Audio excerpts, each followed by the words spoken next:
وعليكم السلام ورحمة الله وصلي على رسوله الكريم اللهم صل وسلم وبارك على محمد وعلى آله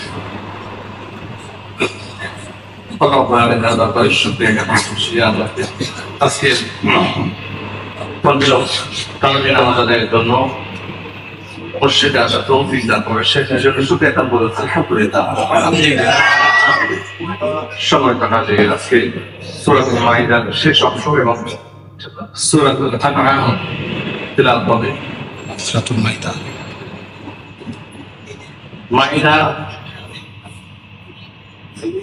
আগে আলোচনা করেছি যে শুরুতে আল্লাহ তাআলা বলেন ওয়াইদা সামিউ ইলা রাসূলিন তাওয়াতা আ'ইনুহুম তাফীদু মিনাদ দাম'i মিম্মা আরাফু মিনাল হক।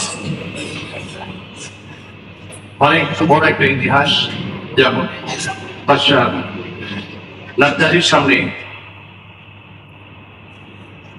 বিশেষ করে জাফর বিন সাদিক রাদিয়াল্লাহু তাআলা কোরআনের আয়াত তিলাওয়াত করেছেন, সূরাতুল মারিয়াম তিলাওয়াত করেছেন। তখন মারিয়াম আলাইহিস সালামের যে প্রকৃত ইতিহাস তারা বুঝতে পারছেন যে আসলে এটা সত্য বাণী, এটা আল্লাহ তাআলা একবারে অমীয় বাণী। এই সময় তাদের বাচ্চারাও যারা এটা সেখানে ছিলেন সবাই সব গর্বায়ন করে পানি পেয়েছে, কোরআনের আয়াত শ্রবণ করে সুবহানাল্লাহ। কোরআন হচ্ছে এমন একটা গ্রন্থ যেটা ডাইরেক্ট কনসেপ্ট অন্তরকে এমন একটা গ্রন্থ সমাজ যুক্তি সে মানে করেছিল, তারা সাথে সাথে মুসলমান হয়ে গেছে সুবহানাল্লাহ।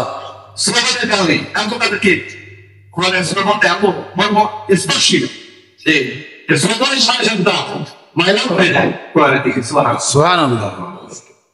আল্লাহ তাআলা বলেন يا أيها الذين آمنوا إنما الخمر والميسر والأنصار والأزلام رجس من عمل الشيطان।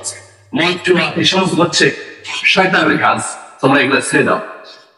সমাজের মধ্যে সবচেয়ে নিকৃষ্ট যে কাজটা হচ্ছে মদ। এটা যারা পান করে এদের পক্ষে পৃথিবীতে এমন বড় নিকৃষ্ট কাজ বাইরে করতে পারে, এই জন্য এটা সম্পূর্ণ হারাম হয়েছে। আল্লাহ তাআলা কুলু মিম্মা রাযাকাকুমুল্লাহু হালালান তাইয়্যিবা ওয়াত্তাকুল্লাহ। তোমরা হালাল হারাম ভক্ষণ করো। হালাল খেতে হবে, হারাম এর সম্পূর্ণ হারাম। হারাম আপনাকে অন্বেষণ করতে হবে। একজন মুমিনের ঈমানের পরে যে ময়দান করে চাকরিও করছো হালাল ভাবে উপার্জন করতে হবে। হালাল যদি উপার্জন না করেন যত ইবাদত বন্দী করবেন পরে আল্লাহ করতে পারবেন, এর কাজ আপনাকে সরাসরি জাহান্নামে নিক্ষেপ করা হবে। নাউযুবিল্লাহ। খেয়াল রাখবেন আপনার রিজিক আগেই হালাল করে আপনি যদি চান যে আল্লাহ আমাকে হালাল মানে রিজিক দাও, হালাল করে দাও, আপনি হালাল করে যাবেন, হালাল করে দেন, এটা আপনার ইখতিয়ার। রিজিক তৈরি করেছেন কে? আল্লাহ তাআলা। বান্দাকে তৈরি করার আগে রিজিক তৈরি করেছেন। এখন আপনি হালাল পথে কামাই করবেন নাকি হারাম পথে, এটা আপনার ব্যাপার। সময় তো হাজার আল্লাহ তাআলা বলেন ইন তুআযিবহুম ফাইন্নাহুম ইবাদুক ওয়া ইন তাগফির লাহুম ফাইন্নাকা আনতাল আজিজুল হাকীম।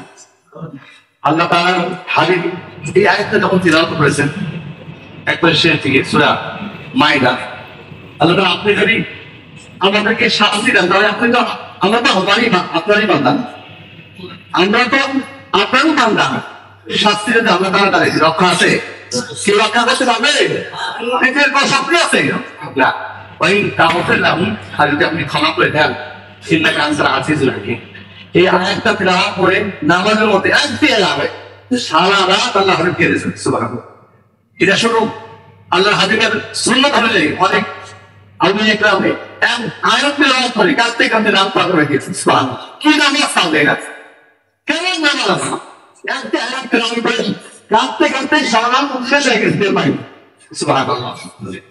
এরপরে সূরাতুল আনআম, এই সূরাতে এমন একটি সূরা যে সূরা নাযিল হওয়ার সময় ৭০,০০০ ফেরেশতা আল্লাহর তাসবিহ পাঠ করতেছেন, বেষ্টন করে সুবহানাল্লাহ সুবহানাল্লাহ। এই সূরার সঙ্গে ৭০,০০০ ফেরেশতা নাযিল হয়েছে এবং তারা তাসবিহ পাঠ করতেছে সুবহানাল্লাহ। বিভিন্ন কথা বলা হয়েছে এখানে।